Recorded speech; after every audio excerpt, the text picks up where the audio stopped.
20 siglos de caminar dejando huellas en la historia que quedan ahora en artistas y creadores que nos darán otros 20 siglos de vida. Esto es Confluencias Culturales. Estamos con Darío del Pozo Alarcón, conocido promotor cultural, para hablar sobre la realidad de la venta y distribución de libros en Ayacucho. Darío, hubo una feria el año pasado. ¿Cómo fue eso? La Feria Internacional del Libro es iniciada por la persona que también es promotora cultural, Willy del Pozo, es dueño de la editorial Altazor, y desde hace 4 años se le ocurrió hacer una feria de libro porque tenía los contactos, tenía la capacidad de hacerlo, y dónde mejor que en Ayacucho.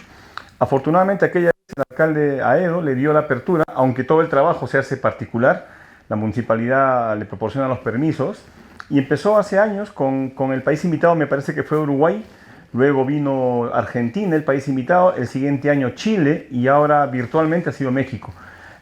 Dentro de todo lo planeado, las expectativas, José Luis, se ha cubierto a un 90%, en algunos casos se han superado las expectativas respecto a la cantidad de personas que asistían, respecto a los libros que se han vendido. Y claro, hay también autocrítica de por medio. No han venido las editoriales que uno quisiera, han venido, digamos, personas a vender libros sin mayor conocimiento. No ha habido un orden al inicio adecuado, pero se ha ido puliendo. El año pasado yo he estado a cargo apoyando a Willy porque él es ahora presidente de la Cámara de Libro. Entonces me pidió, como amigos y parientes que somos, que me haga cargo un poco de ver la situación en Ayacucho y en esta manera virtual. Pienso que se ha cumplido bastante bien con las deficiencias del caso. Todos los eventos han sido virtuales, pero México se ha portado muy bien. Tanto así que hay un proyecto de viaje para la Feria de Guadalajara este año, el 2021. Pero ahora está más encerrado que nosotros todavía, ¿no? Claro, está complicado. Bien complicado, ¿no? Entonces el tema sería más bien cómo hacer para promover el libro en el Perú, ¿no? Sabemos que está cargado de impuestos. Yo recuerdo de estudiante, me traje una colección de obras completas de Freud a la Argentina. Bueno, no me la traje, sino me la enviaron y pasó por acá de contrabando, ¿no? El piloto costó alrededor de $80. Esa misma colección acá te costaba entre $260 y $280. Imposible. Imposible, ¿no? Imposible. Pero, ¿qué hacer, no? Porque son los impuestos que cargan al libro, ¿no? Me sorprende que en noviembre se ha aprobado la continuidad de la ley que favorece el libro, que es exoneración de impuestos. Por tanto, yo quisiera preguntar a las editoriales, al mismo Willy, ¿por qué si hay una ley que ya exonera del IGB a lo que es el libro, por qué sigue siendo tan caro?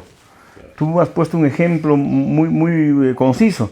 Yo te puedo hablar de otros ejemplos. Imagínate que un papá va a comprar a Lima, a Crisol, a Época, al Virrey, que va a comprar 3 libros para sus hijos, tiene que gastarse 300 soles por lo menos.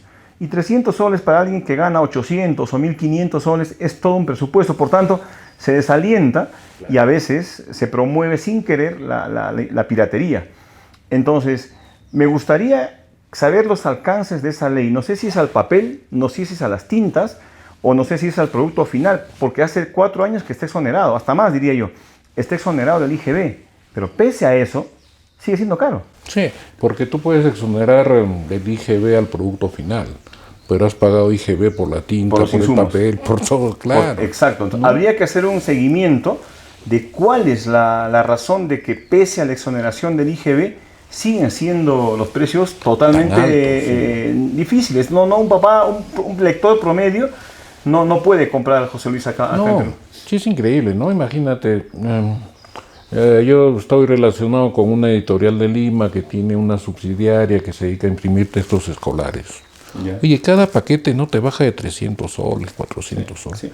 Tú dices, pero ¿cómo? No, si es para los niños. Obviamente, tú no le vas a decir a la editorial pierde, ¿no? Porque es para los niños. Claro. Es un tema del Estado, ¿no? ¿Por qué no apoya? ¿Por qué no? Por lo menos, en vez de estar dando bonos a todo el mundo, que se lo dé esta vez.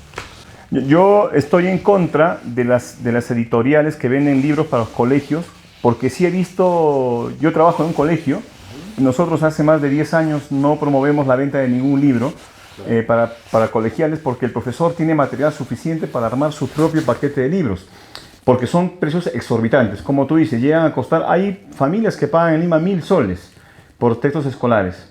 Y la verdad, se parecen mucho unos a otros. Y no te olvides de hace años que hubo unos errores garrafales. Claro. En sumas, en fechas, en situaciones que los libros no tenían razón tan caros y con tantos errores. Claro. Pero no estoy tan a favor de la venta de libros escolares con precios exorbitantes. Yo también, mira, ¿qué pasaría si en lugar de comprar libros, los niños durante todo el año escolar produjeran un libro? Con ayuda del docente. Con ayuda supervisado por el docente, claro, ¿no es así? Claro. Entonces, que ese libro te sirva al año siguiente para el salón, para los chicos que vienen a ese mismo salón, ¿no? Sí. Y que ellos enriquezcan el texto. El texto, correcto. ¿No sería una forma de lograr aprendizajes reales? Lo que pasa es que, como lo hablamos siempre, el apoyo, la iniciativa cultural no existe. Claro. La iniciativa de fomentar la lectura, la investigación científica no existe. De ese punto estamos muy mal. Tú me preguntabas de Ayacucho, que los libros, cómo fomentar la lectura. Yo recuerdo, y tú lo sabes, Felipe Guamán Poma de Ayala, cuando Ayacucho se funda, hace en 1500, ¿no? En ese siglo, Felipe Guamán Poma saca Crónica de Buen Gobierno. Sí. Es un libro que tiene historias, tiene ciencia, tiene dibujos, tiene arte. Claro. Ese libro para nosotros debería representar lo que Ayacucho significa, ¿no? O sea, desde nuestro nacimiento como ciudad, José Luis, tenemos un gran editor, ha sido escritor, ha sido artista. Sus libros ese libro debería representar el nacimiento también de la cultura ayacuchana, ¿no? Claro. Y a partir de ahí podemos hacer más Felipe Guamán Poma de Ayala. Hay que investigar, hay que leer, hay que hacer dibujos. Ese libro para mí es fundamental para un ayacuchano, fundamental. Sí. Aunque es muy difícil lectura, si no fuera por lo gráfico. Los gráficos son obras de arte. Son obras de arte. Sí, claro. Sí, y los datos científicos también son para tomarlos en cuenta. Sí. ¿No? A diferencia del cusqueño, ¿no? de Garcilaso. No, Garcilaso, bueno, fue ¿qué te digo? Fue alguien que ha distorsionado toda la historia prehispánica, ¿no? O sea, te ha descrito unos incas que parecían cortes europeas, ¿no? Griegos. No, y unas costumbres que muy adecuadas a lo que debía, digamos, a lo que la iglesia dice que debe estar bien. Claro. No describió lo real, ¿no? Lo real no lo describió. Y con eso se estudiaron muchos de los antiguos y fue la base, ¿no? De la historia inca, ¿no? Con Garcilaso, pero no, como tú dices, totalmente irreal. Ficción prácticamente. Ficción de él. Y no sé si lo escribió en España o lo escribió acá. Creo que en España. En España lo escribió, sí. ¿No? O sea, y su único, ¿qué te digo? Su único punto o indicador de autenticidad es que era hijo de una princesa. Tenía casta, digamos, ¿no? Tenía linaje. Sí, pero nada más. Yo después, mira, he podido leer, por ejemplo, lo de Pachacute Salcamaigua, o Santa Cruz Pachacútec, pero no lo lees, pues, no lees la crónica, ¿no? Si no lees lo que, en este caso, Milla Villena recupera. Recupera. ¿No? Claro. Y tiene ciencia, pues. Claro. Tiene cultura, tiene todo, y es tan diferente, ¿no? En realidad se debería leer a todos los cronistas porque de ahí sacas una conclusión.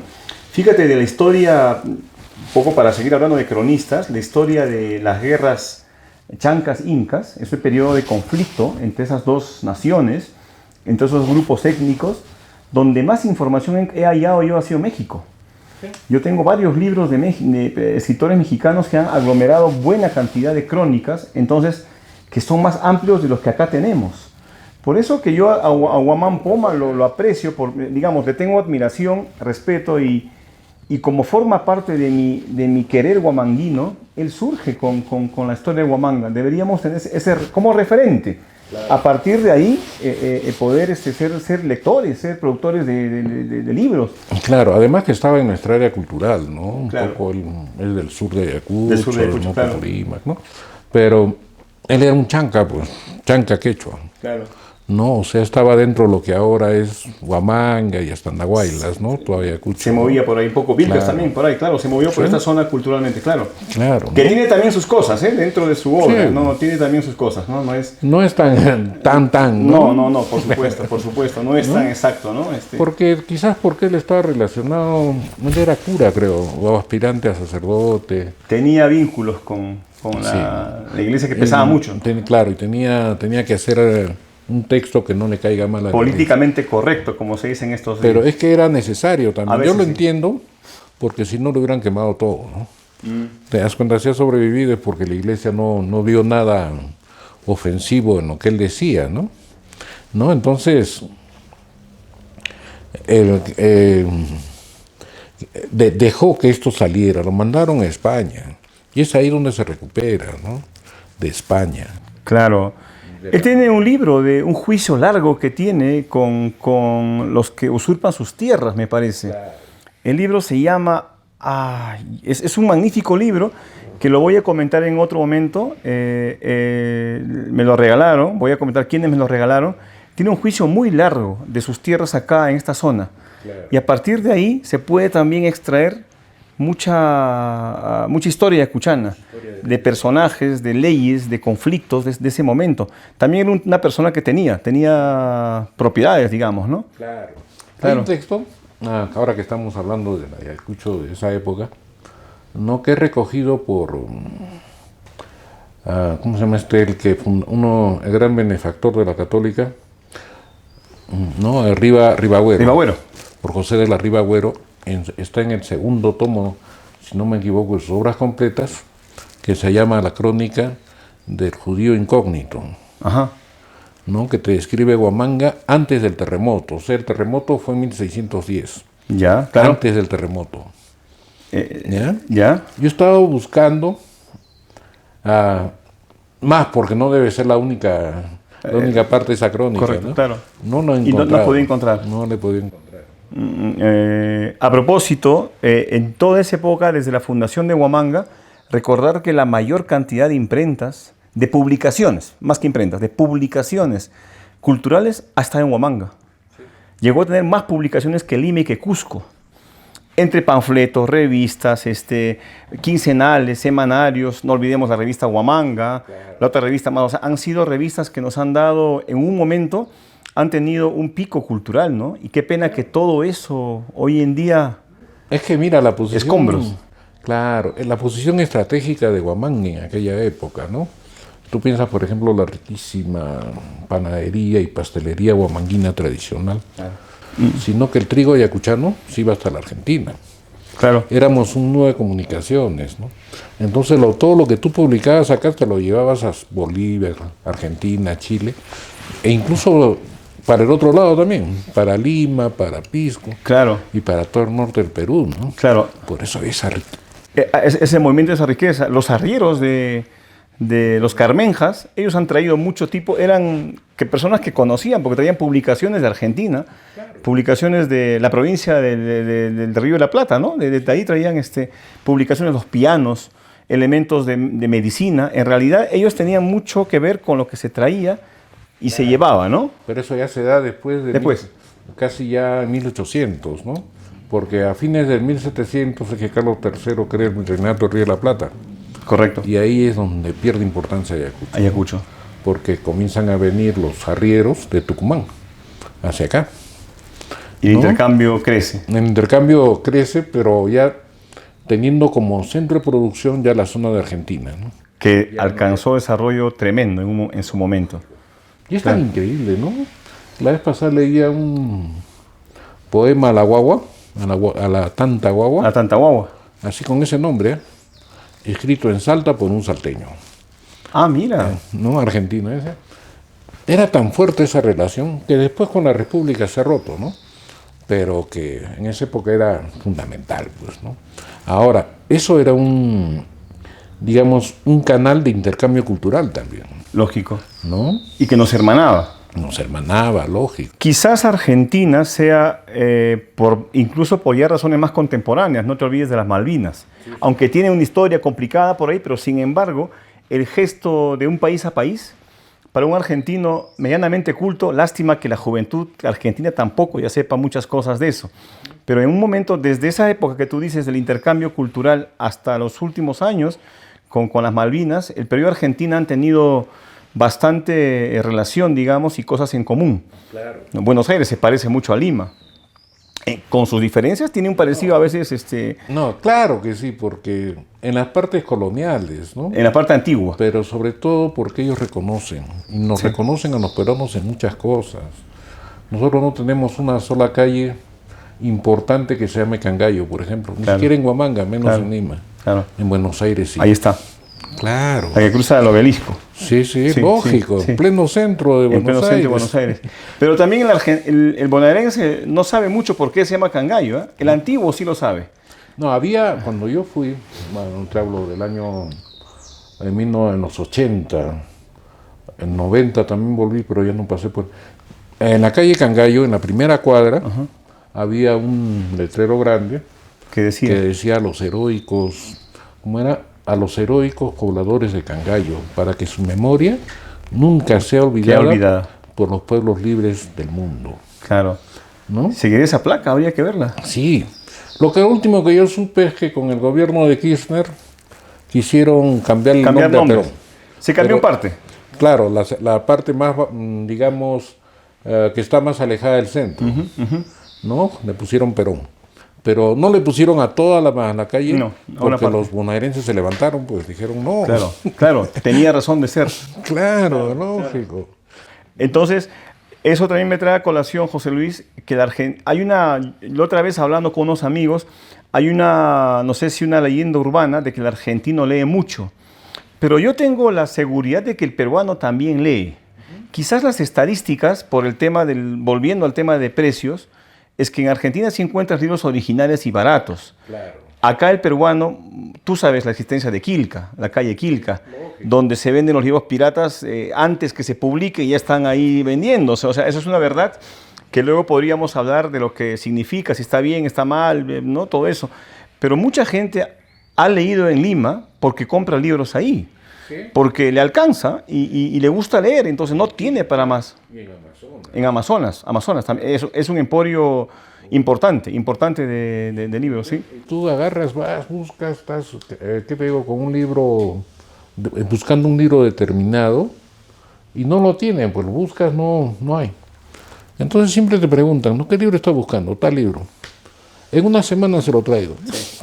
¿Y cómo lo consiguen? No, en Amazonas le dejas el dato y te lo consiguen. Sí.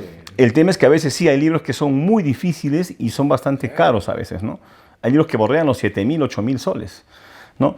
Entonces, yo he visto a papás llevando a sus hijos. Eso para mí es otra respuesta a tu pregunta. ¿Qué hacemos para que lean? Para que lean, no es que es una de las formas más para educar el ejemplo, no, es la única forma. El ejemplo es lo mejor. Entonces, si un papá va a leer, el hijo va a leer. Claro. Si un papá va a recoger la basura del suelo, el hijo va a recoger la basura del suelo. Entonces, no hace falta ni que le digas. Cuando veo yo papás yendo a Quilca o a otras librerías, ¿no? Y el papá ojea, el pequeño está ojeando, está sacando, le estás creando un hábito de lectura. Y está viendo qué es lo que le gusta a él. Eso es lo bueno. Entonces, yo creo que la responsabilidad de la lectura, además, yo soy una persona que cree que el Estado tiene mucha responsabilidad, José Luis, las autoridades tienen responsabilidad en muchas cosas, pero fundamentalmente nosotros. El ciudadano tiene un papel que no lo valoramos nosotros mismos. Tenemos mucho poder como ciudadanos comunes.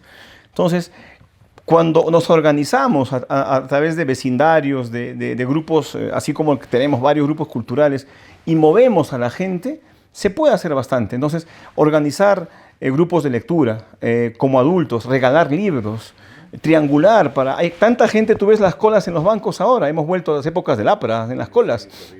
Yo he visto gente que está regalando libros, regalan libros en las colas. Es una manera a que estén con los celulares todos ahí como zombies, entonces le puedes dar muchos libros de Felipe López, se han regalado en muchas colas. Lo leen o no, pero ya estás haciendo algo, ¿no? Entonces, el papá, el adulto, todos tenemos la obligación de dar el ejemplo. Y uno de los mejores ejemplos es leyendo para que los chicos también te vean leer y lean, ¿no? Lógico. Hay niños que no leen hasta el segundo, tercer, cuarto año de primaria, ¿no? Sí. Grado. Entonces, porque el padre pues no lee ni el trome, ¿no? No lee nada, no hay Exacto. ningún periódico en su Lógico, casa, lógico. ¿no? Entonces no va a leer, pues por más que el profesor Claro. se empeñe, ¿no? Ese niño no va a leer. Sí, y no estoy hay mucha literatura juvenil que ha ingresado a los colegios, que es fácil, es muy fácil de leer. Pero lo malo de esta literatura juvenil, a veces que te crea un camino de lectura que está orientado a ese tipo de lectura. Bueno, peor es nada, porque también hay que sacarlo de ahí para que empiece a leer literatura más compleja, ¿no? La lectura te lleva la imaginación sin límites, sin límites. No, y en esos libros, en esas colecciones de literatura juvenil, yo le logré acceder a un libro que andaba buscando y hasta ahora porque la que era mi esposa esa vez se asustó y lo quemó, ¿no? Wow. El rojo emblema del valor, Ah, mira, se llama así, el Sí. rojo emblema de valor. de Stephen Crane, que ¿Ya? es la novela inicial del naturalismo norteamericano. Ah, Y habla de la guerra civil de Estados Unidos. secesión todavía. Claro, y es una novela donde no hay protagonistas. El personaje son todas las masas de soldados que se desplazan y pelean entre ellos, Ah, mira. ¿no? Y ahora lo sigo buscando y me imagino que tampoco lo voy a encontrar, porque el título. Ah, he tenido la suerte de entrevistar a personas sobre la lectura y definitivamente lo común es ese arraigo de agarrar el libro en físico y atesorarlo, ¿no? Claro. Coger las páginas y leer. Y cada libro ha significado para nosotros en nuestras vidas un momento importante. Yo soy muy amante de Julio Verne. Claro. Cada libro de Julio Verne me recuerda muchas cosas. Y posteriormente, cuando ya agarras un poco de eco o de literatura francesa o peruana, ¿no? Bryce, Vargas Llosa, Sí. también te ubican en un recuerdo en tu vida, ¿no? Y te emocionas. Hay algo que es cierto, ¿no? Vargas Llosa puede ser, si quieres, todo lo marqués y todo lo español que quieras, pero tú en cualquiera, incluso en sus artículos, y más en sus libros, te das cuenta pues que no puede dejar de ser peruano. No, imposible. Es peruano. Claro, Claro. sus lecturas te llevan a las calles de Lima o a las calles de Piura o a las calles de Arequipa, o sea, te embulles, ¿no? Yo podría leer La ciudad de los perros 4 o 5 veces y estoy dentro de ese colegio. Claro. No, incluso cuando él te escribe, por ejemplo, en La guerra del fin del mundo, La que guerra se del fin habla de Brasil, ¿no? Del nordeste brasilero. Pero la descripción que hace, está hablando del Perú, ¿no? Claro, los personajes son brasileros, los nombres son portugueses, pero es el Perú, ¿no? Sí, bueno, eso es un gran novelista, inevitablemente hay que aceptarlo, es la verdad. Claro, para mí, Vallejo, Vallejo. Eguren, Vargas Llosa. Vallejo es un imprescindible, ¿no? Sí. Voy a contar algo que recomendaba yo. Hay una costumbre en algunas familias limeñas, algunas de las mías, hay una Biblia a la entrada de las casas, en el salón de pequeña salita que uno recibe, ¿no? Todavía las casas antes tenían esa salita, ¿no? Tú entrabas, Claro. hay una salita y ahí aparecía una Biblia. Es un detalle católico, simpático. Yo a la tía le dije, tía, deberías cambiar la Biblia por un libro de Vallejo, le dije yo. Ya. Porque tú abres un libro de Vallejo al azar, cualquier página, y es impresionante lo que Claro. puedes leer ahí. O sea, Claro. es impresionante lo que puedes leer ahí. Mira, la vez pasada... De repente algunas tías católicas conmigo me se van a molestar, pero no es que quiera cambiar ni reemplazar, pero no aconsejan. La Biblia es bonita para leer porque cualquier pasaje se acomoda, respetando esa creencia y la respeto mucho. Para mí Vallejo es igual. Sí. Tú coges cualquier hoja de cualquier libro de texto. los... Sí, exacto. Sí, mira, pero hay algo más, ¿no? Una vez pasada me reunía con un par de profesoras de lengua y literatura de la universidad y una de ellas me preguntaba, pero ¿por qué Vallejo no hablaba del indio? ¿Por qué Chocano hablaba del indio? Y casi todos, ¿no? Ya. ¿Cómo se llama este pata? Mariátegui mismo, yo qué sé. Mariátegui, claro. Ya, ujú. Porque Vallejo era indio, pues, por eso no tenía que hablar de sí mismo. O hablaba de sí mismo en todo, ¿no? Los otros no eran criollos que veían al indio desde lejos. Pero Claro. Vallejo era indio. Y- ¿Te das cuenta? pero se debe respetar lo que hacía finalmente. Sí, no. Sí, esa es su grandeza. Claro. Morton, un crítico literario que enseña en la Universidad de Oxford en Inglaterra, dice que después de Dante Alighieri no hay otro poeta universal. El poeta universal, sí, sí, Es Vallejo. sí. ¿No? Te das cuenta. Tanto y él desde su mundo anglosajón. ¿Eh? Ve a Vallejo, que escribe en español y te dice, no. Lo es un interpreta poeta universalmente y allá no en un contexto, ¿no? Sino más Claro. amplio.